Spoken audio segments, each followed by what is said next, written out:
వాక్యాన్ని చదువుకొని మనం దేవుని యొక్క వాక్యాన్ని ధ్యానిద్దాం. 1 యోహాను పత్రిక 5వ అధ్యాయము 14-15 వచనాలు చదివిద్దాం.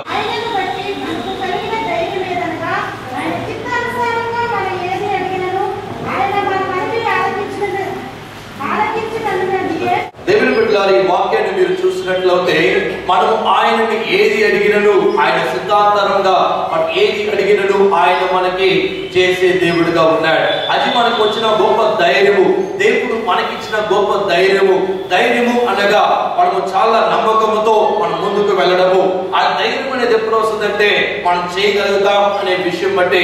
కొన్నిసార్లు మనం చేయలేని పరిస్థితిలో మనకు దేవుడిని అడిగినప్పుడు, ఆయన సిద్ధాంతరంగా మనం అడిగినప్పుడు దేవుడు మన మధ్యలో ఒక నూతనమైన కార్యాన్ని చేసే దేవుడిగా ఉన్నాడు. మన దేవుడు మన ప్రార్థనని ఆలకించే దేవుడిగా ఉన్నాడు. మనం ఆయనతో మాట్లాడినట్లయితే ఆయన వెంటనే మన ప్రార్థనని ఆలకించే ఒక నూతనమైన కార్యాన్ని దేవుడు మనకి చేసేవాడిగా ఉన్నాడు. దేవుని యొక్క వాక్యాన్ని చూసినట్లయితే ఆయన దగ్గర ప్రార్థన చేసిన వ్యక్తులకి ఒక గొప్ప ధైర్యాన్ని దేవుడు ఇస్తూ ఉన్నాడు. ఒకవేళ నువ్వు ఈ యొక్క ఉదయకాలములు అనేక ప్రార్థన అంశాలతో నువ్వు సంఘానికి వచ్చి ఉండొచ్చు, అనేక అవసరంతో నువ్వు సంఘానికి వచ్చి ఉండొచ్చు.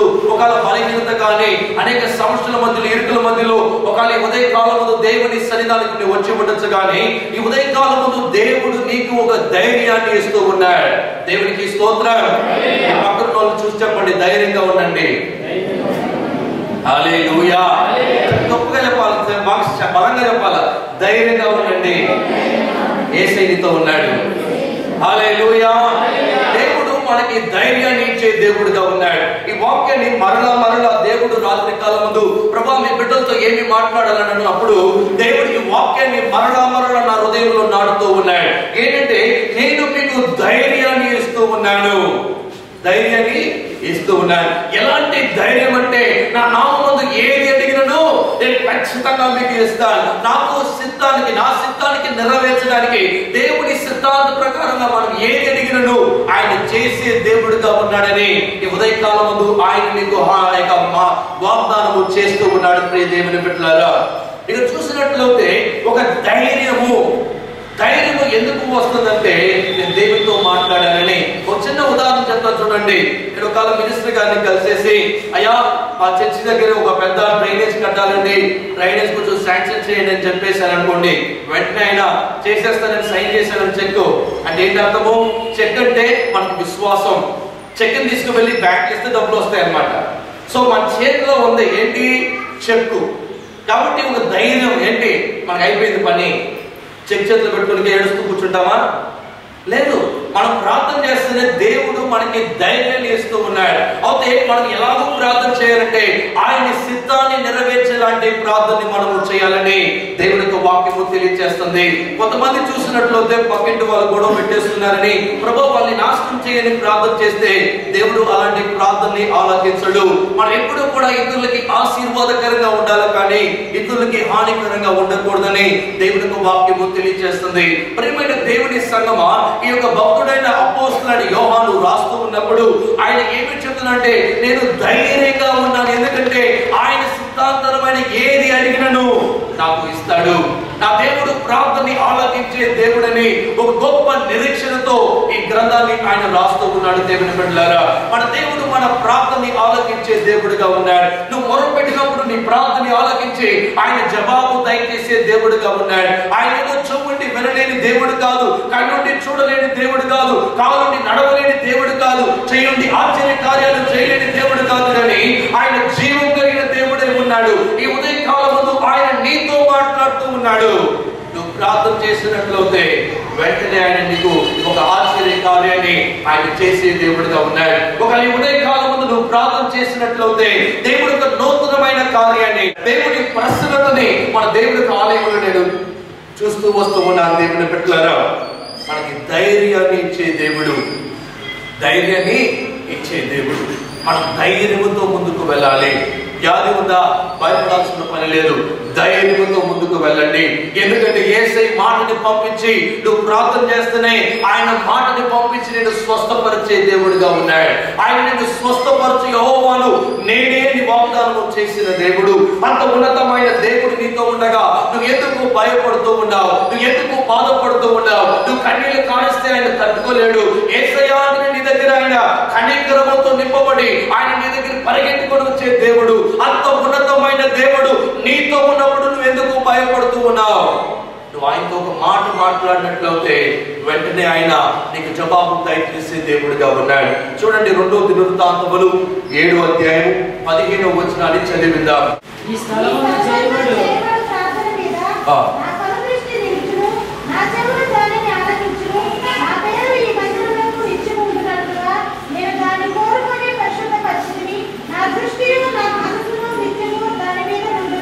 దేవుడు ఒక గొప్ప వాగ్దానాన్ని మనకి చేస్తూ ఉన్నాడు. ఆ వాగ్దానం ఏంటంటే దేవుని పరిశుద్ధ స్థలం నుంచి మీరు ప్రార్థన చేసినట్లయితే నా మనసు ఇక్కడ ఉంది, నా కంటి దృష్టి ఇక్కడ ఉంది, నా యొక్క నేను ఇక్కడ చూస్తూ ఉన్నాను, నేను వింటూ ఉన్నానని దేవుడు వాగ్దానం చేస్తూ ఉన్నాడు. దేవుని సంఘములో మన సంఘములో మీరు ప్రార్థన చేసినట్లయితే ఆయన ప్రార్థనని ఆలకించే దేవుడుగా ఉన్నాడు. ఆయన చూచుచున్న దేవుడే ఉన్నాడు. ఆయన నిన్ను చూసే దేవుడుగా ఉన్నాడు. దేవుని బిడ్డలారా, కాబట్టి మీరు భయపడాల్సిన పని లేదు. ఎందుకంటే ఆయన చెవులకు ఒకసారి నీ యొక్క బాధను విన్నట్లయితే ఆయన వెంటనే నిన్ను స్పందించి ఒక నూతనమైన కార్యాన్ని దేవుడు చేసే దేవుడుగా ఉన్నాడు. మన దేవుడు ఆశ్చర్యకారుడు. ఆయన ఆశ్చర్య కార్యాలు చేసే దేవుడు అండి. ఈ ఉదయకాలముందు దేవుడు నీ ప్రార్థన ఆలకించే దేవుడుగా ఉన్నాడు. ఆయన నీ ప్రార్థన ఆలకించి నీకు జవాబు దయచేసే దేవుడుగా ఉన్నాడు. ఈ ఉదయకాలం ముందు నీ కన్నీటిని తొడవడానికి ఆయన బయలుదేరి వచ్చి ఉన్నాడు. ఇంకా నీ కన్నీటికి ముగింపు దేవుడు తీసుకుని వచ్చి ఉన్నాడు. ఎందుకంటే ఈ ఉదయకాలం ముందు నువ్వు ఆయనతో ప్రార్థన చేసినట్లయితే, ఈ ఉదయకాలం ముందు ఆయన ముఖాన్ని నువ్వు చూసినట్లయితే ఆయన వెంటనే ఒక నూతనమైన కార్యాన్ని ఆయన నీ జీవితంలో చేయడానికి ఆయన బయలుదేరి వచ్చి ఉన్నాడు. ఆయన వెంటనే నీ జీవితంలో ఒక నూతనమైన కార్యాన్ని చేయడానికి ఆయన బయలుదేరి వచ్చి ఉన్నాడు. సొలొమోను రాజుతో దేవుడు ఇలాంటి వాగ్దానాన్ని చేశాడు. ఏంటంటే ఈ యొక్క పరిశుద్ధమైన స్థలములో నా యొక్క కళ్ళు దృష్టిను నా చెవులు వినిపిస్తూ ఉన్నాయి, నేను మీ శబ్దాన్ని వింటూ ఉన్నాను, నేను మిమ్మల్ని చూస్తూ ఉన్నాను, నేను మీ దేవుడిని యెహోవాని, నేను నీ ప్రార్థన ఆలకిస్తూ ఉన్నాను, నేను ఇక్కడ ఉన్నాను, నా మనసు ఇక్కడ ఉందని ఆయన గొప్ప వాగ్దానాన్ని చేసి ఉన్నాడు. దేవుని సంఘముతో ఆయన ఏకంగా ఆయన మన మధ్యలో ఉన్నాడు. ఆయన మన స్వరాన్ని వినే దేవుడిగా ఉన్నాడు. దేవుని బిడ్డలారా, ఈ ఉదయకాలం ముందు ఎలాంటి బాధతో వచ్చి ఉండొచ్చు, ఎలాంటి కష్టంతో వచ్చి ఉండొచ్చు, నీ భవిష్యత్తు గురించి భయపడుతూ ఉండొచ్చు, కానీ ఈ ఉదయకాలం ముందు దేవుడు ఒక నూతనమైన కార్యాన్ని మీ జీవితంలో చేయబోతూ ఉన్నాడు. ఒక నూతనమైన కార్యాన్ని ఆయన మన మధ్యలో చేయబోతూ ఉన్నాడు.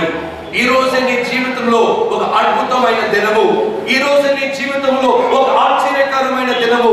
ఎందుకంటే యేసు ప్రభువారు నీ ప్రార్థన ఆలకించి ఆయన జవాబు దయచేసే సమయము దగ్గరలో ఉంది.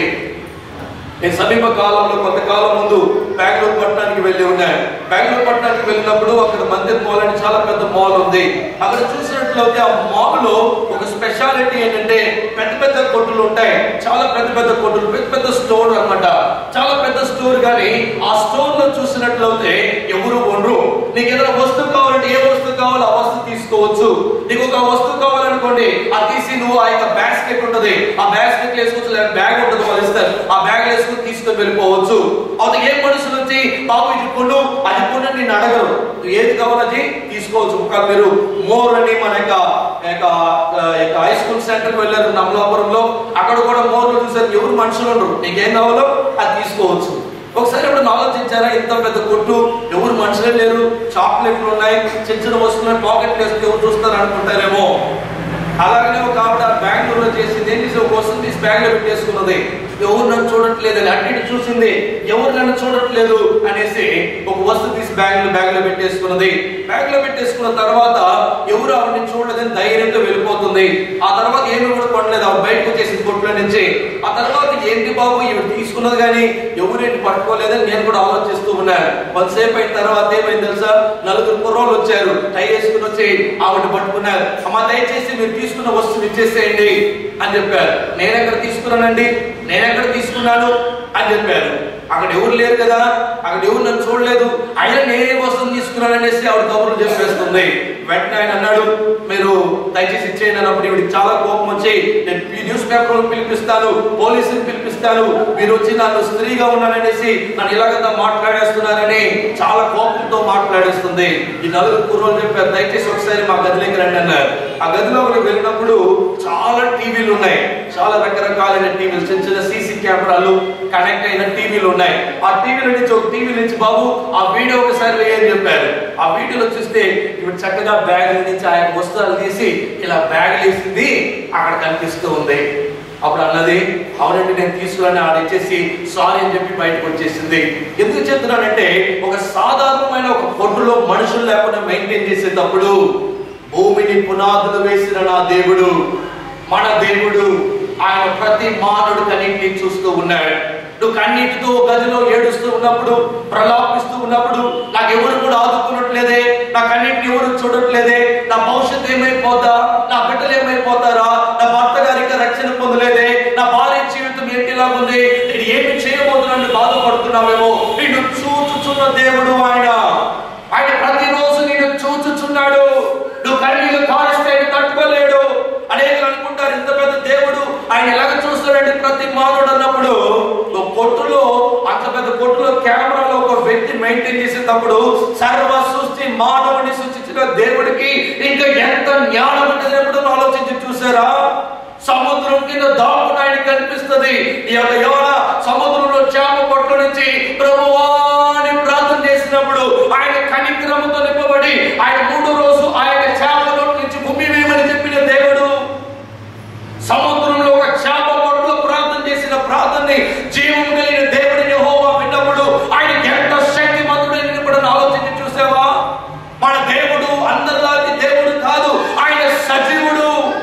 ఆయన మన ప్రార్థనని వినే దేవుడుగా ఉన్నాడు. మనం మాట్లాడితే, మనం బాధపడితే తట్టుకోలేని దేవుడు. ఆయన వెంటనే వచ్చి నిన్ను అద్భుత కార్యాలు చేసే దేవుడుగా ఉన్నాడు.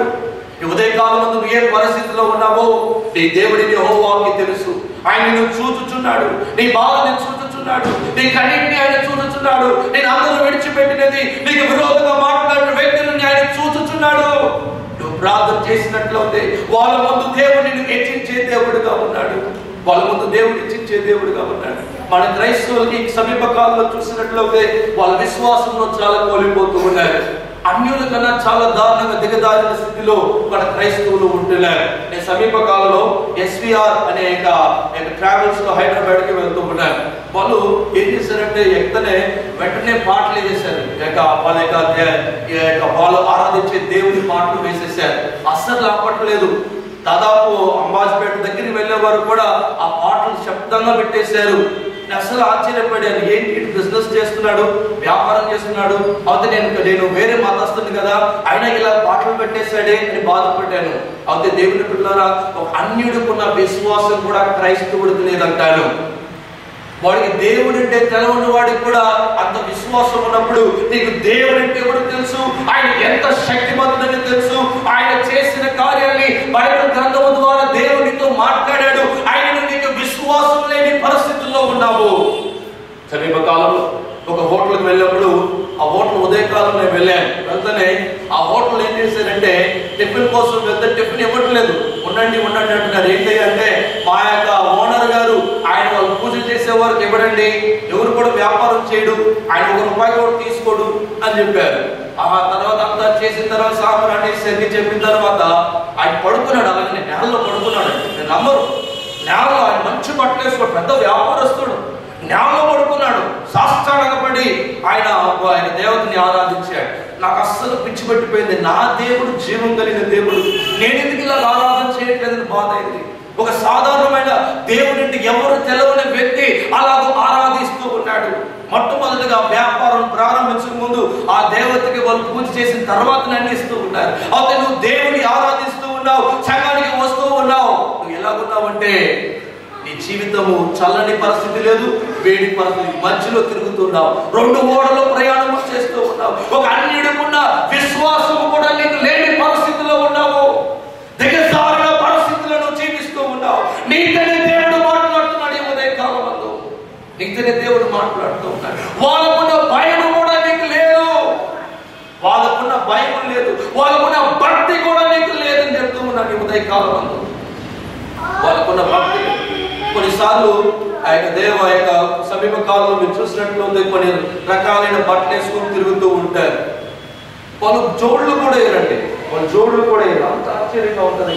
120 కిలోమీటర్లు అంట ఆయన నడుస్తూ వెళ్తారంట. 120 కిలోమీటర్లు నడుస్తూ వెళ్తారంట జోడ్లు వేసుకో. పెద్ద పెద్ద వ్యాపారస్తులు పనిచేసే కంపెనీలో నాకు మేనేజర్ కూడా ఏం చేసేవాడంటే ఆయన కూడా జోడ్లు వేసుకుని వచ్చేస్తారు. జోడ్లు వేయడు, అలానే తిరిగేస్తూ ఉంటారు. మన ఇక్కడ మేస్త్రులు పనిచేసేవాడు కూడా జోడ్లు వేయరు. ఎండ కాలిపోతుంది. వాళ్ళ భక్తి చూస్తారు ఎలా ఉంది. జోడ్లు వేసుకునే రోడ్డు కాలుతుంది, గుడ్డ కట్టేసుకుంటారండి. కాళ్ళు నీళ్ళు పెట్టేసుకుని మళ్ళా నడిచి పని చేసుకుంటారు. రోడ్లలో నడిచి వెళ్ళిపోతారు, కాళ్ళలో జోడ్లు వేసుకుని వెళ్ళిపోతూ ఉంటారు. అంత విశ్వాసం వాళ్ళ దేవుడికి ఉన్నప్పుడు నువ్వు ఆరాధించే దేవుడు జీవము కలిగిన దేవుడు, ఆయన మృతుల్లో నుంచి తిరిగి లేచిన దేవుడు, ఆయన సజీవుడు, ఆయన నీ ప్రార్థన ఆలోచించే దేవుడు. నిన్ను తల్లి గర్భంలో రూపించబడక ముందు నిన్ను ఎరిగిన దేవుడు. నువ్వు ఆయన ఎలాగో ఆరాధిస్తూ ఉంటావు, నువ్వు ఆయన ఎలాగో పూజిస్తూ ఉంటావు. ఒక అన్యుడు దేవుడు ఎవరిని తెలవనివాడు. అలాంటి ఆరాధన చేసేటప్పుడు నువ్వు ఎలాంటి ఆరాధన చేయాలి, నువ్వు ఎలాంటి విశ్వాస బట్టలు ధరించుకోవాలి. ఉపవాస ప్రార్థన ఉందంటే రావట్లేదు. అన్యుడిని చూసి మీరు నేర్చుకోండి దేవుని బిడ్డలారా, అన్యుడిని చూసి నేర్చుకోండి. ప్రార్థన చేయట్లేదు చాలా మంది విశ్వాసులు. ప్రార్థన జీవితంలో దిగజారిన పరిస్థితిలో ఉన్నావు. చాలా మంది ప్రార్థనకి ఎప్పుడు వస్తుందో తెలుసా? పనులు కష్టాలు వచ్చినప్పుడు ప్రార్థన, బాధలు వచ్చినప్పుడు ప్రార్థన, సమస్యలు వచ్చినప్పుడు ప్రార్థన. అలాంటి ప్రార్థన దేవుడు ఆలకించడం కొన్నిసార్లు. ఎందుకంటే మీరు దేవుడిని స్వార్థపరుడుగా మీరు వాడుతూ ఉన్నారు, స్వార్థపరుడుగా మీరు ఉంటూ ఉన్నారు. అన్యుడుకున్న విశ్వాసం లేదు. ఆదివారం 10 గంటల ఆరాధనంటే కొంతమంది 11 గంటల కూడా లోపలికి వచ్చేస్తున్నారు. ఈ సమీపకాలంలో అలవాటు అయిపోయింది. మీకు లేట్గా రావడం అలవాటు. అంతా పనులు త్వరగా చేసుకుంటారు. ఎందుకంటే పాటలు అయిపోయినాక వెళ్దామని. పాటలు ఆరాధన చేసినప్పుడు దేవుని మహిమందికి వస్తుంది.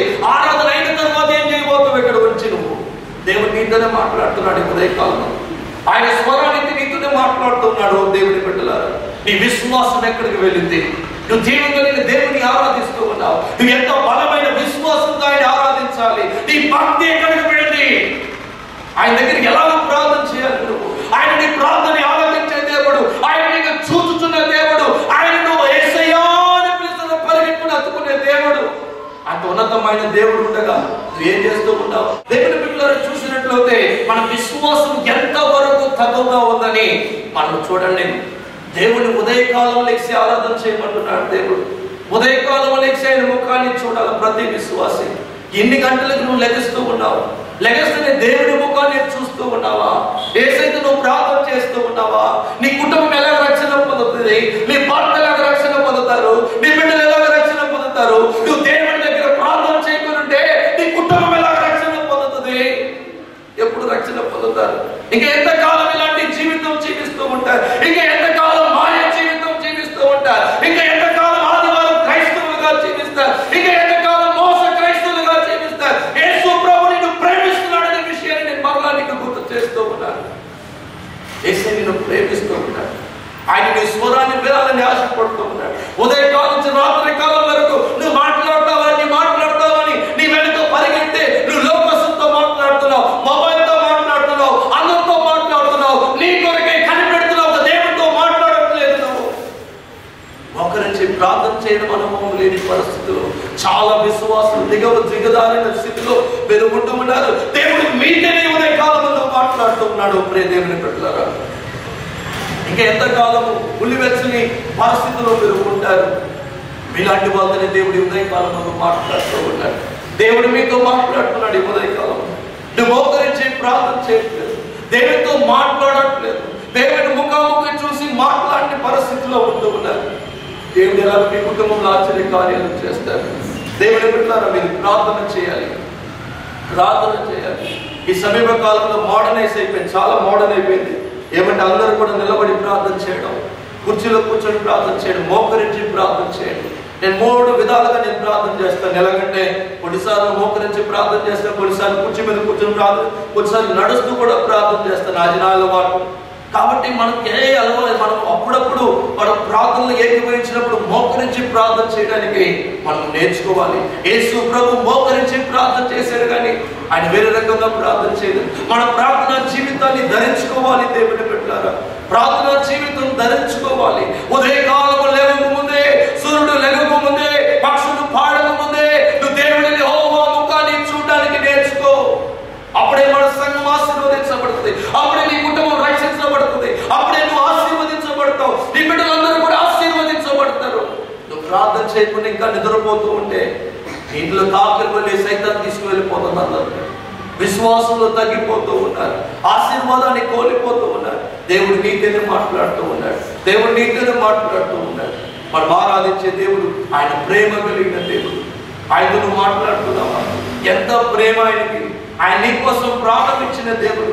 ఆయనతో మాట్లాడడానికి నీకు సమయం లేదు, అవుతే ఆయన మాత్రం నీ వెనక పిచ్చోడ్లాగా తిరుగుతున్నాడు. ఎంత ప్రేమ అండి మన యేసయ్యకి!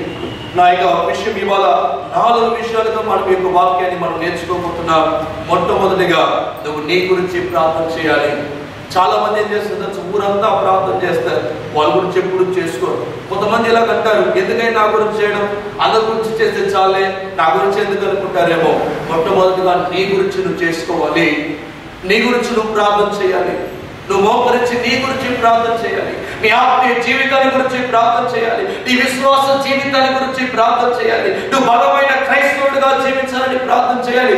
సంఘంలో ఒక బలమైన ఆయుధంగా దేవుడు వాడుకోవాలని ప్రార్థన చేయాలి. పాపం నుంచి దూరంగా ఉండాలని ప్రార్థన చేయాలి. అలాగే ఏకమైన ప్రార్థనా జీవితం నీ జీవితంలో ఉండాలి. ఏకంగా ప్రార్థన చేయాలి. ఒకళ్ళు చాలా ఫ్రీగా ఉండండి, మన బ్యాల్కనీ కింద ఎవరు ఉండట్లేదు, కింద వచ్చి ప్రార్థన చేయండి. ఒకళ్ళు చర్చి ద్వారాలు కావాలంటే నేను తెలిసి పెడతాను, వచ్చి ప్రార్థన చేయండి. ఒకళ్ళ ఇంట్లో కొంతమంది ఇల్లులు చూసారనుకోండి, చాలా చిన్న ఇల్లులు ఉంటున్నాయి, వాళ్ళ ఇంట్లో ప్రార్థన చేయడానికి కూడా గదులు లేవు. అలాంటి పరిస్థితుల్లో ఉన్న వాళ్ళు దేవుడి ఆలయం ఎప్పుడు కూడా తెరవబడి ఉంది, వచ్చి ప్రార్థన చేయండి. మీరు మన యొక్క హిందూ స్నేహితుల్ని మీరు చూసారనుకోండి, వాళ్ళు ఇల్లు కట్టుకునేటప్పుడు పూజ రూమ్ అని ఒకటి కట్టుకుంటారు. దానికి ప్రత్యేకంగా ఆ రూము, ఆ పూజలు చేయడానికి ఆ యొక్క దేవతల ఫోటోలు అని పెడతారు. Why can't you have a prayer room? ఎందుకు మీరు ప్రార్థన రూమ్ అని ఒకటి కట్టలేకపోతూ ఉన్నారు?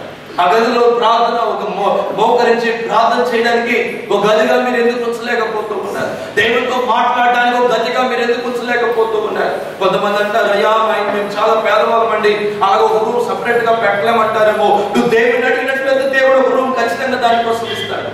నువ్వు ప్రార్థన చేయడం అనుభవం నేర్చుకోవాలి. నువ్వు ప్రార్థన చేయాలి. దేవుని బిడ్డలారా, నువ్వు ప్రార్థన చేయకుంటే నీ బిడ్డలు నశించిపోతారు. నువ్వు ప్రార్థన చేయకుంటే నీ జీవితాల గురించి నువ్వు మొట్టమొదటిగా ప్రార్థన చేసుకోవాలి. నువ్వు పాపం నుంచి దూరపడాలని ప్రార్థన చేయాలి. యేసు ప్రభు వారు ఆఖరిగా ఆయన గెత్సేమనేలో ఆయన సిలువకి అప్పగించబడక ముందు ఆయన మోకరించి ప్రార్థన చేశారు. చూడండి, మత్తయి 26వ అధ్యాయము 40-41 వచనాన్ని చదివిద్దాం. మత్తయి 26వ అధ్యాయము 40-41 వచనం. ఆయన మరలా శిష్యుల వద్దకు వచ్చి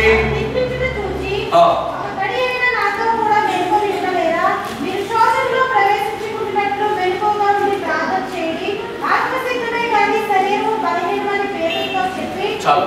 దేవుని బిడ్డలారా, ఇక్కడ చూసినట్లయితే యేసు ప్రభు శిష్యుల్ని విడిచిపెట్టి ఆయన ఏకాంతంగా ప్రార్థన చేస్తూ ఉన్నాడు. ఎందుకు ప్రార్థన చేస్తూ ఉన్నాడు? మనకి వచ్చే శోధన మధ్యలో జయాన్ని పొందుకోవాలని, మనకు వచ్చే శోధనలో జయాన్ని పొందుకోవాలంటే మన ప్రార్థనా జీవితాన్ని ధరించుకోవాలి. ప్రార్థనా జీవితాన్ని ధరించుకోవాలని యేసే మనకి నేర్పించి ఉన్నాడు. ప్రియమైన దేవుని బిడ్డలారా, ఈ వాక్యాన్ని చూసినట్లయితే యేసు ప్రభు శిష్యుల్ని ప్రార్థన చేయమంటే వాళ్ళు ఏం చేస్తూ ఉన్నారు? అందరూ నిద్రపోతూ ఉన్నారు, కొరకలు పెట్టి నిద్రపోతూ ఉన్నారు. ఎంత బాధకరం!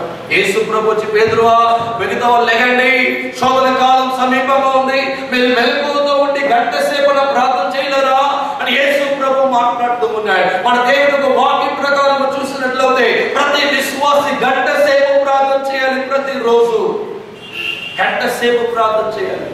గంట సేపు ప్రార్థన చేయని జీవితంలో దేవుడికి నూతనమైన ద్వారాలు తెరుస్తాడు. గంట సేపు దేవుడి ముఖాన్ని చూడండి, దేవుడు ఆశ్చర్య కార్యాలు దేవుడు చేస్తాడు. గంట సేపు దేవుడి ముఖాన్ని చూసినట్లయితే దేవుడు నీ ఇంటిని ఆశీర్వదిస్తాడు, నీ జీవితాన్ని ఆశీర్వదిస్తాడు అనే విషయాన్ని నేను నిశ్చయముగా మీకు తెలియజేస్తూ కూడా దేవుడి బిడ్డలారా, ఈ సంవత్సరం కాకుండా పోయిన సంవత్సరము మన యొక్క ఉపవాస ప్రార్థన జరిగేటప్పుడు 40 రోజులు తెల్లవారగానే 5 నుంచి 6 వరకు జరిగింది. కొంతమంది మన మాథ్యూస్ గారి కుటుంబం ఇంకా కొంతమంది వచ్చేవారు. తెల్లారుజామున 5 నుంచి 6 ఉపవాసం ఉండి ప్రార్థన చేసేవారు. ఆ ఉపవాస ప్రార్థన అయిన తర్వాత దేవుడు 40 రోజులు ఉపవాసం అయిన తర్వాత దేవుడు గొప్ప గొప్ప కార్యాలు వాళ్ళ కుటుంబాల్లో చేశారు, గొప్ప గొప్ప కార్యాలు. అందుకని ఇప్పుడు ఉపవాస ప్రార్థన కూడా వేరే రీతిగా నడిపిస్తూ ఉన్నాం. ముందులాగా పాటలు ఎక్కువ వాక్యం కాదు, ఇప్పుడు ఎక్కువ ప్రార్థనలో నడిపిస్తూ ఉన్నాం. కారణం ఎందుకంటే కొంతమంది విశ్వాసులు బలపడాలని వచ్చి ముఖ్యంగా చూసే ఉపవాస ప్రార్థనలో ఇప్పుడు ఎక్కువ మంది వస్తూ ఉన్నారు. కారణం ఎందుకంటే ప్రతి వ్యక్తి ప్రార్థన చేయడానికి వాళ్ళకి సమయం దేవుడు ఇస్తూ ఉన్నాడు. దేవుని బిడ్డలారా, నీ వ్యక్తిగతమైన ప్రార్థన, your personal prayer is very important. నువ్వు పర్సనల్ గా దేవునితో మాట్లాడటం, వ్యక్తిగతంగా దేవునితో మాట్లాడటం, నీ కష్టాలు, నీ బాధలు, నీలో వస్తున్న పాపాలు, నీలో వస్తున్న శోధనలు అన్ని కూడా నువ్వు ఆయనతో మాట్లాడినప్పుడు ఒక నూతనమైన శక్తిని నువ్వు పొందుకుంటావు. పక్షిరాజు కొన్నిసార్లు చూసినట్లయితే కొండ కింద వెళ్ళి దాక్కుంటుంది, దానికి ఉన్న రెక్కలన్నీ అన్ని కూడా పోతాయి, దాని మీద ఉన్న ఆ బొచ్చంతా వెళ్ళిపోద్ది. ఆ తర్వాత ఏమవుతుంది, ఒక కాకి పిల్లగా ఉంటుంది. ఆ తర్వాత ఒక నూతనమైన రెక్కలు, నూతనమైన ఆ బొచ్చు వచ్చినప్పుడు దాన్ని పరిగెట్టినప్పుడు వేగంగా పైకి పరిగెడుతూ ఉంటుంది. దేవుని బిడ్డలారా, మన ప్రార్థనలో అలా కనిపెట్టాలి. మనం కొన్నిసార్లు మౌనం ఉండి ప్రార్థన చేయాల్సిన సమయము దేవుడు మనం నడిపిస్తాడు. దాని తర్వాత గొప్ప ఆశీర్వాదంలో దేవుడు మనల్ని, విస్తారమైన ఆశీర్వాదంలో దేవుడు మనల్ని నడిపిస్తాడు. అలాంటి ఆశీర్వాదంలో నువ్వు వెళ్ళాలంటే నువ్వు మోకరించి ప్రార్థన చేయాలి. నీ personal prayer is very important. నువ్వు దేవుడితో ముఖాముఖి నువ్వు పర్సనల్ గా మాట్లాడాలి. చాలా మంది నాకు ఫోన్ చేస్తూ ఉంటారు, పాస్టర్ దాని గురించి ప్రార్థన చేయండి, పాస్టర్ దీని గురించి ప్రార్థన చేయండి అని ప్రార్థన చేయమంటారు. నేను ఒకసారి అడిగాను, వస్తావు అమ్మా మీరు ఎప్పుడన్నా ప్రార్థన చేశారంటే, ఆ పాస్టర్ గారు మాకు సమయం లేదని అందుకని మీకు చెప్తూ ఉంటాను అన్నారు. నేను చెప్పాను, నా ప్రార్థన దేవుడు ఆలకించడమ్మా, నేను చేసిన 10% పనిచేస్తుంది, నువ్వు చేసినట్లయితే 90% పనిచేస్తుంది.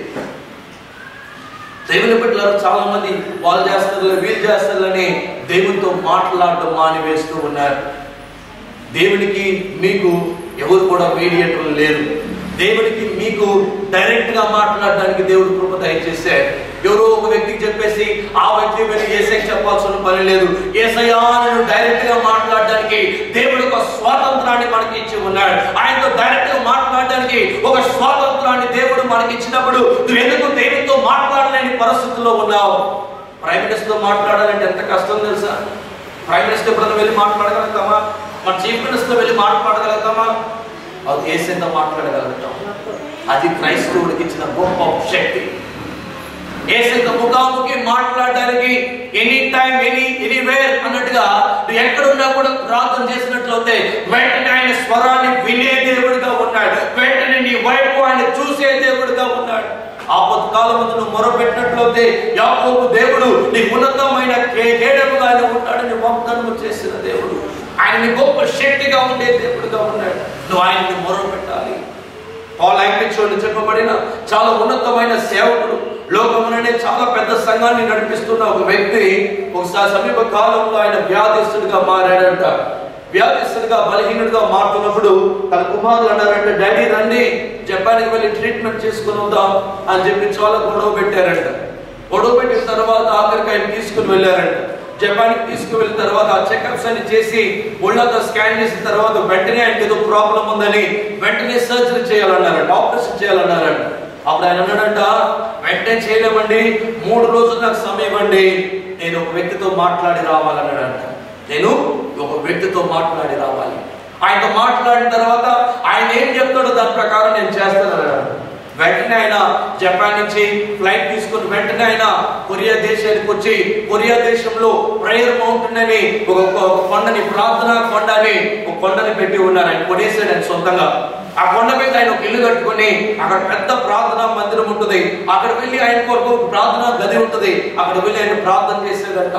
ప్రార్థన చేసినట్టు ఇలా ప్రార్థన చేశాడు, యేసయ్యా ఇక్కడ ఇన్ని లక్షల మంది వస్తూ ఉన్నారు నిన్ను ఆరాధించడానికి, వీళ్ళందరినీ విడుదల దయచేసావు, అనేక వ్యాధులు స్వస్థపరుస్తున్నావు, అనేక ఆశ్చర్య కార్యాలు చేస్తూ ఉన్నావు, నాకేంటో నొప్పి అంట, ఏదో వ్యాధి అంట, డాక్టర్లు చెప్పారు, నువ్వు ఎప్పుడు నాకు చెప్పలేదేసయ్యా, నువ్వు ఎందుకు చెప్పలేదన్నా ఏసయ్యా అన్నాడంట. ఎప్పుడు నువ్వు ఇతరుల గురించి ప్రార్థన చేసావు కానీ నీ గురించి ఎప్పుడు ప్రార్థన చేసావా? నీ గురించి ప్రార్థన చేసినా కూడా నేను చెప్పినా కూడా నువ్వు వినవు, ఎప్పుడు కూడా ఇతరుల గురించి ఆలోచిస్తున్నావు అన్నాడంట. వెంటనే ఏం చేద్దామని, ఇదిగో రిపోర్ట్లు ఇలాగ వచ్చినాయి, మరి ఏం చేద్దాం అన్నప్పుడు, నన్ను స్వస్థపరుస్తావా అన్నప్పుడు, ఇదిగో నేను స్వస్థపరిచాను, వెళ్ళు అన్నాడు. వెంటనే అయిన తర్వాత కుమారుడు రండి అడిగి వెళ్దామంటే వెళ్ళాడంట. ఆపరేషన్ అంతా సిద్ధపరచకున్నాడంట. ఒకసారి మరలా నన్ను స్కాన్ చేయండి అన్నారంట. డాక్టర్ చెప్పారు, ఇదిగోండి రిపోర్ట్స్ ఆల్రెడీ మేము స్కాన్ చేసామండి, ఏ మార్పులు లేవు, మీరు వెంటనే ఆపరేషన్ చేసుకోవాలన్నారట. లేదు కాదు, ఇక స్కాన్ చేయండి అన్నారట. వాళ్ళంతా స్కాన్ చేసిన తర్వాత అన్ని నార్మల్ వచ్చినాయంట. దేవునికి స్తోత్రం, హల్లెలూయా. అప్పుడు ఆ డాక్టర్లు ఆశ్చర్యపోయారంట. ఏంటయ్యా ఏమైందన్నప్పుడు, నేను స్పెషలిస్ట్ ని కలిసి వచ్చానండి, నా స్పెషలిస్ట్ ని కలిసి వచ్చాను. ఈ డాక్టర్లు అన్నారంట, ఎవరు ఆ స్పెషలిస్ట్ అన్నప్పుడు, యేసయ్య అన్నారంట. దేవుని బిడ్డలారా, నువ్వు ప్రార్థన జీవితం ధరించుకున్నప్పుడు నువ్వు వ్యక్తిగతంగా ఊరంతా ప్రార్థన చేయొచ్చు, కానీ నీ జీవితాన్ని గురించి యేసయ్యతో మాట్లాడినప్పుడు ఆయన వెంటనే నీకు ఒక ఆశ్చర్య కార్యాన్ని చేసే దేవుడిగా ఉన్నాడు. ఆయన వెంటనే నీ జీవితంలో ఒక నూతనమైన కార్యాన్ని ఆయన చేసే దేవుడిగా ఉన్నాడు. ఈ ఉదయకాలం ముందు ఆయన నీతో మాట్లాడుతూ ఉన్నాడు. ఆయన ఒక ఆశ్చర్య కార్యాన్ని నీ జీవితంలో చేయడానికి, దేవుడు నీ జీవితంలో ఆశ్చర్య కార్యాలు చేయాలంటే నువ్వే మాట్లాడాలి, ఎవరో మాట్లాడడం కాదు. ఒకవేళ నీకు జ్వరం వచ్చిందనేసి మీరు అందరికీ జ్వరం వచ్చింది, నేను పిల్లలు తిన్నా కుదరదుదా, మీకు అందరూ బాగైపోతుంది నేను పిల్లలు తీసుకుంటే, అలాగైతే మీరు పిల్లలు మీరు తింటేనే మీరు బాగవుతుంది అన్నప్పుడు మీరు ప్రార్థన చేస్తేనే మీకు స్వస్థత వస్తుంది. నీ ప్రార్థన చేస్తేనే నీ ఇంట్లో ఉన్న ఆ సైతాన్ని తీసుకొస్తున్న దరిద్రం పోతుంది. నువ్వు ప్రార్థన చేసినట్లయితే నువ్వు చేసిన అప్పుని తీర్చడానికి దేవుడు ద్వారాలు తెరుస్తాడు. నువ్వు చేయకునే పాస్టర్ గారు చేయండి, పాస్టర్ గారు చేయండి అని ఎప్పుడు మీకోసము మీ బిడ్డల కోసం నేను పిల్లలు తింటే నా ఆరోగ్యం పాడైపోతుంది. నాకరికి నీ గురించి నువ్వు చేయాలి, నీ గురించి నువ్వు మోకరించాలి. నేను మోకరించేటప్పుడు నేను మోకరించి మీ గురించి అందరి గురించి ప్రార్థన చేస్తున్నాను. ప్రతి గ్రామం గురించి ప్రార్థన చేస్తూ ఉన్నాను. ప్రతి గ్రామంలో కదిలింపు జరగాలని ప్రార్థన చేస్తూ ఉన్నాను. ప్రతి గ్రామంలో వందల వేల లక్షల మంది ప్రజలు రావాలని ప్రార్థన చేస్తూ ఉన్నాను. ఆ త్వరలో వెళ్ళి మీరు చూడబోతూ ఉన్నారు. అది త్వరలో మనం 5వ ఆరాధన చూడబోతూ ఉన్నాం. అది సత్యం. 5 కాదు, 8 కాదు, 10 కాదు, సరిపోకుంటే బాలే గార్డెన్ తీసుకుందాం. దేవునికి స్తోత్రం, హల్లెలూయా. అది జరగకుంటే 100 ఏకర్లు 200 ఏకర్లు పొలాలు తీసుకుందాం, నడిపేద్దాం. దేవుడు ద్వారాలు తెరుస్తాడు. ఇది చిన్నగా ప్రారంభించింది, రేపు దేవుడు గొప్పగా చేయబోతూ ఉన్నాడు. అది సత్యం. ఎదుగుదలతో లేని సంఘంలో ఎప్పుడు కూడా మన సంఘం ఉండకూడదు. మనం ఏ రకంగా దేవుడితో మనం మాట్లాడే వ్యక్తులుగా ఉండాలి. మన సంఘంలో ప్రతి వారు యేసయ్య తెలుసని చెప్పకూడదు, యేసయ్యకి నువ్వు తెలుసని చెప్పాలి, యేసయ్య నీకు చెప్పాలా. అంత గొప్ప వ్యక్తులుగా వీరులుగా మీరు తయారవ్వాలి. యేసయ్య తెలవని వ్యక్తి ఎవరు కూడా ఉండకూడదు ఇక్కడ. నేను తెలుసా లేదా కానీ యేసయ్యకి మీకు తెలవాలా. యేసయ్యతో మాట్లాడే వ్యక్తిగా ఉండాలా. యేసయ్య ద్వారా ప్రవచించే వ్యక్తులుగా ఉండాలా. గొప్ప గొప్ప అద్భుతాలు చేసే ప్రవచన వరాలు పొందిన విశ్వాసాలుగా మీరు తయారవ్వాలంటే మీరు ఆయనతో ముఖాముఖిగా మాట్లాడాలా. మన సంఘంలో మార్పులు జరగాలంటే, మన గ్రామాల్లో మార్పులు జరగాలంటే నువ్వు ప్రార్థన చేస్తేనే మార్పులు జరుగుతాయి. నువ్వు ప్రార్థన చేయాలి, నువ్వు గొప్ప ప్రార్థన చేయాలి. చాలా ప్రాముఖ్యమైనది. రెండో విషయం, నీ కుటుంబం గురించి ప్రార్థన చేయాలి. కుటుంబం గురించి ప్రార్థన చేయాలి. చాలా మంది అంటారు, పాస్టర్ గారు నా భర్త గారు తాగేస్తూ ఉన్నాడు, పాస్టర్ గారు నా భర్త గారు అలాగండి, నా భర్త గారు సంఘానికి రావట్లేదు. అప్పుడు నువ్వేం చేయాలా? ప్రార్థన చేయాలి, ప్రార్థన చేయాలి. తమిళనాడులో ఒక సహోదరి, ఆవిడ తెలుగు రాదు, ఆవిడకి తమిళ్ మాత్రమే వస్తుంది. తన భర్త వచ్చి లారీ డ్రైవర్ అనమాట, ఆయన తెలుగు కూడా వస్తుంది అనమాట. ఆయన ఎప్పుడు కూడా పనికి వెళ్ళిపోతాడు. ఉదయకాలం వెళ్తే కొన్నిసార్లు 2 రోజులైనా మరలా రాడంట. ఈవిడేం చేస్తుందంట, ఎప్పుడు ప్రార్థన చేస్తూ ఉంటుందంట. ఎప్పుడు ప్రార్థన, ఎప్పుడు దేవుడితో మాట్లాడడం, భాషలతో గంటలు గంటసేపు మాట్లాడుతుందంట. అన్ని భాషలు మాట్లాడుతూ దేవుడిని మహిమపరుస్తూ ఉంటుందంట. ఒకరోజు సడన్ గా వాళ్ళ భర్త గారు వచ్చేస్తారంట. వచ్చేస్తే ఈయన ప్రార్థన అంటే ఇష్టం ఉండదంట. ఈవిడ ప్రార్థన చేస్తున్నప్పుడు వీపు మీద ఒకే తందన్నాడంట. ఒకే తన్నుదన్నప్పుడు ఆవిడ బోల్లో పడి రక్తము కారిపోతూ ఉందంటారు. రక్తం కారిపోతున్నారు. అప్పుడప్పుడు తాగేసి చిలాగానే కొట్టేసేవాడంట. యేసు ప్రభు చాలా వరకు ఓపిక కనిపెట్టాడు. ఆఖరికి ఈసారి ప్రార్థన చేస్తూ ఉన్నప్పుడు తన్నాడంట. ఎంత దారుణం చూసారా. చాలా మంది పురుషులు అలా చేస్తూ ఉంటారు. అప్పుడు ఏం చేసిందంటే ఈవిడ వెంటనే పరిశుద్ధాత్మ దేవుడు ఆవిడ నింపబడాడంట. ప్రార్థన ఆత్మ కలిగి ఉంది కదా. వెంటనే ఆయనకి మీద ఆవిడ మీద పరిశుద్ధాత్మ దిగి వచ్చి దేవుడు తెలుగు భాషలో మాట్లాడడం ప్రారంభించిందంట. ఆవిడ అసలు చదువు రాదు, తెలుగు రాదు, ఏమి రాదు, స్వస్థమైన చక్కటి తెలుగులో మాట్లాడిందంట. నువ్వు ఎంత కాలం నా బిడ్డని నువ్వు బాధ పెడుతూ నేను యేసయ్య నీతో మాట్లాడుతున్నానని మాట్లాడటం సాగిందంట. ఆ సాగితేనే ఈయనకి స్టన్ అయిపోయిందంట. మూల వెలు గుణుకొని కూర్చున్నాడంట. అంత భయం వచ్చేసిందంట. దేవుని బిడ్డలారా, ఆ నాడు నుంచి నాడు వరకు ఆయన బైబిల్ తీసుకొని కుటుంబంగా దేవుని ఆరాధిస్తూ ఉన్నారు. దేవునికి స్తోత్రం. హల్లెలూయా. భర్త గురించి గొడవ పడడం కాదు, నా భర్త తాగేస్తున్నా, నా భర్త చెడ్డోడు చెప్పడం కాదు. ఆ భర్త గురించి నువ్వు ప్రార్థన చేయాలి. నీ బిడ్డలు ఎవరైతే పాపాలతో నింపబడుతున్నారో నా బిడ్డలు రక్షణ పొందాలని నువ్వు మోకరించి ప్రార్థన చేయాలి. ఎప్పుడైతే నువ్వు ప్రార్థన చేస్తావో దేవుని మహిమను నీ జీవితంలో చూస్తావు. కుటుంబంగా చేరి ప్రార్థన చేయాలి. నువ్వు కుటుంబాన్ని గురించి ప్రార్థన చేయడం బాధ్యత దేవుడు నీ మీద ఉంచి ఉన్నాడు. చాలా మంది ఎప్పుడు ప్రార్థన చేస్తారు తెలుసా? బిడ్డలు తప్పిపోయినప్పుడు, బిడ్డలు ఎవరితో తిరుగుతున్నప్పుడు, బిడ్డలు ఎక్కడో సిగరెట్ తాగేసి తిరుగుతున్నారని తెలిసినప్పుడు, బిడ్డలు తప్పు మార్గంలో అమ్మాయిల మీద పరిగెడుతున్నారన్నప్పుడు, అప్పుడు పాస్టర్ గారు నా బిడ్డలు మంచోళ్ళండి, అలాంటి అమ్మాయి చెడ్డదండి, నా బిడ్డలాగా అయిపోయాడండి, ప్రార్థన చేయండి. ఉపవాసం ఉండి ప్రార్థన చేస్తే ఫలితాలు చూడలేదు. చాలా మంది స్వార్థ పరులుగా ఉంటున్నారు. అలా చేయదండి. మీరు ఉపవాసంతో మీ బిడ్డల గురించి ప్రార్థన చేయండి. ఉపవాసంతో నీ భర్త గురించి ప్రార్థన చేయండి. నీ భర్త బయటికి వెళ్ళక ముందు ఒక నిమిషం ఆగయ్య అని చెప్పి చేతులు ఆయన మీద పెట్టి ప్రార్థన చేయండి. నీ బిడ్డలు బయటికి వెళ్ళేటప్పుడు వాళ్ళ మీద చేతులు చాపి ప్రార్థన చేయి. నీ భార్య బయటికి వెళ్ళేటప్పుడు ప్రార్థన చేయి. అలాంటి ప్రార్థన ఆత్మను కలిగి ఉండాలి. సైతాను బయట తిరుగుతుంది. ఎవరిని మిగుదమా, ఎవరిని నాశనం చేద్దామని తిరుగుతుంది. దేవుని ఆత్మ నీ మీద ఉండాలంటే, పరిశుద్ధాత్మ శక్తి పని నీ మీద చేయాలంటే నువ్వు ప్రార్థన చేయాలి. మీ కుటుంబాన్ని గురించి ప్రార్థన చేయాలి. ప్రతిరోజు ప్రార్థన చేయాలి.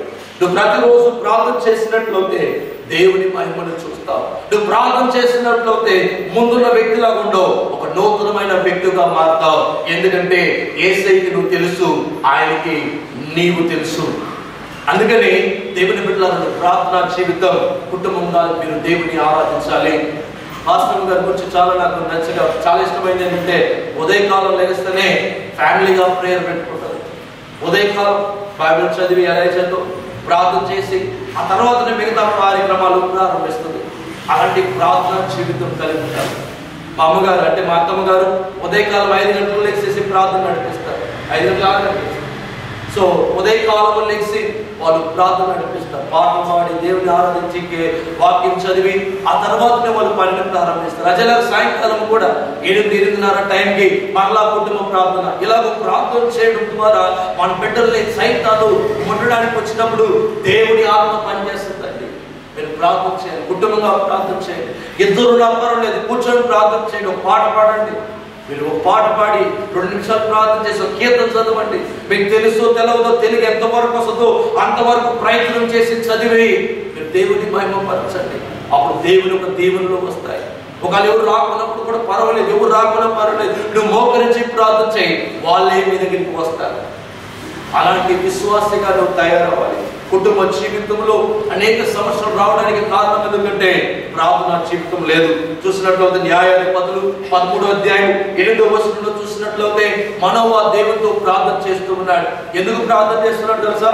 తన కుమారుని ఎలాగో పెంచాలా, తన కుటుంబ కుమారుని ఎలా ఏమి చేయాలని దేవునితో అడుగుతూ ఉన్నాడు. నీ బిడ్డల గురించి చెప్తున్నా ప్రార్థన చేసావా? నీ బిడ్డల భవిష్యత్తు గురించి చెప్తున్నా ప్రార్థన చేసావా? వాళ్ళు ఏమవ్వాలా, వాళ్ళు ఏం చదవాలా, వాళ్ళకి ఎలాంటి భార్య కావాలి, వాళ్ళకి ఎలాంటి భర్త కావాలని ఎప్పుడైనా దేవునితో మాట్లాడేవా? జాగ్రత్తగా ఉండండి. ఈ సమీప కాలంలో క్రైస్తవులుగా ఉండి సడన్ గా అన్యులకి మీరు బిడ్డలు ఇచ్చేస్తూ ఉన్నారు. జాగ్రత్తగా ఉండండి. అది దేవుని సిద్ధము కాదు, దేవుని సిద్ధము కాదు. అన్యులకి ఇవ్వడం ద్వారా మన బిడ్డ ఒక బలిగా మారిపోతుంది. తన విశ్వాసాన్ని అమ్ముకోవాల్సి వస్తుంది. నువ్వు ఎందుకు ప్రార్థన చేయట్లేదు? మంచి దేవుని బిడ్డలు ఎందుకు నీ ఇంటికి రావట్లేదు? ఎందుకంటే నువ్వు ప్రార్థన చేయట్లేదు. నీ బిడ్డల గురించి, బిడ్డలకు పెళ్లి చేయాలంటే డబ్బులు ఉంటే సరిపోదు. మంచి వ్యక్తి కావాలి. జీవిత యాత్ర మంచిగా ప్రేమించే వ్యక్తి కావాలి. ఆస్తులు అంతస్తులు చూడొద్దండి. మంచి ప్రార్థనా పరులు, మంచి విశ్వాసం కలిగిన కుటుంబాన్ని వెతికి నీ బిడ్డకి మంచి భర్తని లేకపోతే భార్యగా చేసుకోండి. అది వదిలేసి అన్నిటిని చేసుకోవద్దండి. దాని ద్వారా మీకు హాని కలుగుతుంది. దేవుని బిడ్డలారా మనం జాగ్రత్తగా ఉండాలి. ఈసాకు తను ప్రార్థన చేసేటప్పుడు ఆదికాండము 25వ అధ్యాయము 21వ వచనం చూసినట్లయితే దేవునితో గోజాడి ప్రార్థన చేస్తూ ఉన్నాడు. అయ్యా యేసయ్యా, దేవుడా, నా యొక్క భార్య గుడ్రాలుగా ఉంది, నాకు బిడ్డలు దయచేయమని ఆయన ప్రార్థన చేసి ముగిస్తేనే దేవుడిలాగా సెలవిస్తున్నాడు. నీకు 2 బిడ్డలు నేను దయచేస్తాను. కమల బిడ్డలు నేను దయచేస్తాను, నేను ఆశీర్వదిస్తాను. కుటుంబంగా మీరు ప్రార్థన చేయాలి. కుటుంబం గురించి ప్రార్థన చేయాలి. నీ కుటుంబాన్ని గురించి భారంతో ప్రార్థన చేయాలి. అది చాలా ముఖ్యమైన దేవుని బిడ్డలారా. మూడో విషయంగా చూసినట్లయితే కుటుంబం మాత్రం కాదు, మన గ్రామాల గురించి, మన వ్యక్తుల గురించి మనం ప్రార్థన చేయాలి. మన చుట్టూ ఉన్న సంఘాలు, మన చుట్టూ ఉన్న వ్యక్తి గురించి ప్రార్థన చేయాలి. ప్రతి గ్రామం గురించి ప్రార్థన చేయాలి. ఎస్తేరు గ్రంథం ద్వారా అది నేర్చుకోవచ్చు. మనం హామాను మొర్దెకాయిని వాటి ఆ యొక్క ఉరితాడు వేసి చంపేద్దామని ప్లాన్ చేశాడు. ఎందుకంటే హామాను లోపలికి వచ్చేటప్పుడు మొర్దెకాయి నమస్కారం అండి అని చెప్పలేదనేసి కోపం వచ్చేసింది. మొర్దెకాయి లోపలికి వస్తున్నప్పుడు నమస్కారం అండి అందరూ అంటున్నప్పుడు ఈ మొర్దెకాయి హామాను చూసి ఏమి అనలేదు, శబ్దం ఉన్నాడు మొర్దెకాయి. వెంటనే హామాను కోపం వచ్చింది. వీడంటే నాకు నమస్కారం చేయట్లేదు, వీడు యూదుడా, అలాగొద్ద వీడిని వేసేద్దాం, వీడు చంపేద్దాం అనేసి ఉరితాడు సిద్ధపరిచాడు. ఎవరి కోసము? మొర్దెకాయిని చంపాలని. దేవుడు ఏం చేశాడు తెలుసా? మొర్దెకాయి వెళ్ళి ఎస్తేరు దగ్గర చెప్పాడు. ఎస్తేరు కూడా ఒక యూదుల అమ్మాయి, రాజు ఒక భార్య, రాణి గారి దగ్గర చెప్తున్నారు, ఇలా హామాను నన్ను చంపాలనుకుంటున్నాడు అమ్మా అని చెప్పినప్పుడు అంత గొప్ప రాణిగా ఉన్న ఆవిడ ఏం చెప్పింది తెలుసా? మనమందరం 3 రోజులు ఉపవాసం ఉండి ప్రార్థన చేద్దాం, మనమందరం 3 రోజులు ఉండి ప్రార్థన చేద్దాం. యూదులందరినీ చంపేయాలని హామాను ప్లాన్ చేశాడు. యూదులు ఎంతో మంది ఉన్నారు ఆ దేశంలో. అయితే మొర్దెకాయి దేవునితో ప్రార్థన చేశాడు, దేవునితో కన్నీటితో ప్రార్థన చేశాడు. అదేలాగా ఎస్తేరు ఆ యొక్క యూదులందరూ కూడా ఉపవాసంతో 3 రోజులు ఏమి రాత్రి పగలు ఏమి తినకుండా దేవునితో మొరపెట్టినప్పుడు రాజు హృదయాన్ని కదిలించి ఏ ఉరి శిక్షలో హామాను యొక్క మొర్దెకాయిని చంపాలనుకున్నాడో దాంట్లో హామాను చనిపోయాడండి. ఇది సత్యం. నీకు విరోధంగా ఆయుధము వర్ధలదని రాయబడి ఉంది. అందుకని ప్రభావాడు నా శత్రువు, వాడు పాడైపోవాలి, వాడు నాశనం అయిపోవాలి, వాడు కాళ్ళు ఎరగాలి, వాడు ఇల్లు నాశనం అవ్వాలని ఎప్పుడు ప్రార్థన చేయొద్దండి. అది క్రైస్తవుల ప్రార్థన కాదు, సైతాన్ చేసే ప్రార్థన. మనం ఎప్పుడు కూడా ఆశీర్వాదాన్ని ప్రార్థన చేయాలి. మన చుట్టూన్న ప్రజల్ని ఆశీర్వదించండి అని ప్రార్థన చేయండి. మన చుట్టూన్న ప్రజల్ని ప్రభావం మీరు గొప్పగా దీవించండి అని ప్రార్థన చేయండి. మన గ్రామం చుట్టూగా మన వీధిలో ఉన్న వాళ్ళు, మన బంధువులు, స్నేహితులు అందరూ కూడా ఆశీర్వాదంగా ఉండాలని ప్రార్థన చేయాల్సిన బాధ్యత దేవుడు నీ మీద వచ్చి ఉన్నాడు. నువ్వు ప్రార్థన చేయాలి, నువ్వు ప్రార్థన చేయాలి. మీ గ్రామంలో ఒక వ్యక్తి పడిపోతున్నాడు అనుకో, ఆ వ్యక్తి గురించి ప్రార్థన చేయండి. నీ ఇంటి ముందు ఒక తాగుడుపోతుడు వెళ్తున్నాడు అనుకో, ప్రభా తాగుడుపోతుడిని మార్చని ప్రార్థన చేయండి. అతను సంఘానికి రావాలని ప్రార్థన చేయండి. దేవుడు తన సంఘానికి నడిపిస్తాడు. అలాంటి ప్రార్థన జీవితం కలిగి ఉండండి. 4వ విషయం, మన దేశాన్ని గురించి ప్రార్థన చేయాలి. మన దేశంలో చూడండి గలిబిల్లుగా ఉంది, సమాధానం లేని పరిస్థితిలో మన దేశం ఉంది. ఎక్కడ చూసినా సమాధానం లేదు, ఎక్కడ చూసినా సమాధానం లేని పరిస్థితిలో ఉంది. టీవీ ఆన్ చేస్తే చాలు ఆ న్యూస్ చూస్తుంటే బాధ అనిపిస్తుంది. దేశం గురించి ప్రార్థన చేయాలి. దేవుని మన దేశాన్ని గురించి మనం ప్రార్థన చేయాలి. మన దేశము మారాలి, మన రాష్ట్రం మారాలని ప్రార్థన చేయాలి. తమిళనాడులో అలాంటి గొడవ లేదు, కర్ణాటకలో గొడవ లేదు, లేకపోతే నార్త్ ఇండియాలో గొడవ లేదు. కానీ మన రాష్ట్రంలో ప్రతిరోజు గొడవే. ఎప్పుడు రాష్ట్రాన్ని ఎవడు దోచుకుని వెళ్ళిపోదామని, రాష్ట్రాన్ని 3 భాగాలుగా డివైడ్ చేయాలి. ఒకడు వాడోడు సిద్ధాంతం, వాడోడు రాజకీయ నాయకుడు, వాడోడు దొక్కుని వెళ్ళిపోతున్నాడు మన ఆస్తులని. మనం ప్రార్థన చేయాలి, మనం మోకరించి ప్రార్థన చేయాలి. మనకి మంచి నాయకులు దేశంలోకి రావాలి, మన రాష్ట్రంలోకి మంచి నాయకులు రావాలి, మంచి దేవుని కృప కలిగిన వ్యక్తులు రావాలని మనం ప్రార్థన చేయాలి. తమిళనాడులో వ్యక్తులు ప్రతి గ్రామంలో దేశాల గురించి ప్రార్థన చేస్తున్నారు, రాష్ట్రాల గురించి ప్రార్థన చేస్తున్నారు, అందరూ బాగున్నారు. మన రాష్ట్రంలో ఇలాంటి సమస్యలు వెరక్కడ కూడా లేవు. కాబట్టి మనము రాష్ట్రాల గురించి ప్రార్థన చేయాలి. మన ఆంధ్రప్రదేశ్ విడిపోవడానికి ఎప్పుడు కూడా మనం ఒప్పుకోకూడదు. మనం ప్రార్థన చేయాలి. దేవుడు మరలా కట్టాలి. మన స్నేహితులు, మన బంధువులు, మన వ్యక్తులు, మన తెలుగు భాష కలిగిన వ్యక్తులు మనమందరికీ మనం విడిపోతే ఎలా ఉంటుంది? ఒక తల్లికి పుట్టిన వాళ్ళము, ఒక రాష్ట్రాన్ని మనము, మన మధ్యలోనే గొడవలు, మన మధ్యలోనే సమాధానం లేదు. ఇవన్నీ సైతాను చేస్తూ ఉన్న దేవుని బిడ్డలారా. కాబట్టి మనము ప్రార్థన చేయాలి, మనము ప్రార్థన చేయాలి. రాజకీయ నాయకులు వాడు 3గా చేసుకుంటే నేను చీఫ్ మినిస్టర్ అయిపోదామని వాడు తలంపు, కానీ ఆ మూర్ఖుడికి అర్థం కాదు మనమందరం ఒకే భాష మాట్లాడే వ్యక్తులమని. మనమందరం కూడా తల్లి మాతైన తెలుగు భాష నేర్చుకున్న వ్యక్తులకి, తల్లి బిడ్డలకు పుట్టిన వాళ్ళం. మనం విడిపోవాలని సైతం ప్లాన్ చేస్తుంది. మనం ప్రార్థన చేయాలి, మనం ప్రార్థన చేయాలి. మన రాష్ట్రాన్ని గురించి ప్రార్థన చేయాలి. మన రాష్ట్రంలో సమాధానం లేదు. మన దినమందు రామచంద్రపురంకి సభల కోసం వెళ్తున్నప్పుడు నాతో వచ్చిన వ్యక్తిలాగా అన్నాడు, అయ్యా మనకు ట్రైన్ రావాలండి, మన ట్రైన్ రావాల్సింది ఆగిపోయింది. బాలయ్య గారు ఎంతో కష్టపడి ప్లాన్ చేశాడు. అప్పుడు 500 కోట్లు అంటే ఇప్పుడు 1000 కోట్లు అవుతుంది. ఆయన ఎవరు పనిచేసేవాళ్ళు లేదు. ఎప్పుడన్నా నువ్వు ప్రార్థన చేసావు మన ఊరికి ట్రైన్ రావాలని? మనం కూడా ట్రైన్లో వెళ్ళాలని ఆశ లేదా మీకు? ప్రార్థన చేయండి, దేవుడు తీసుకుని వస్తాడు.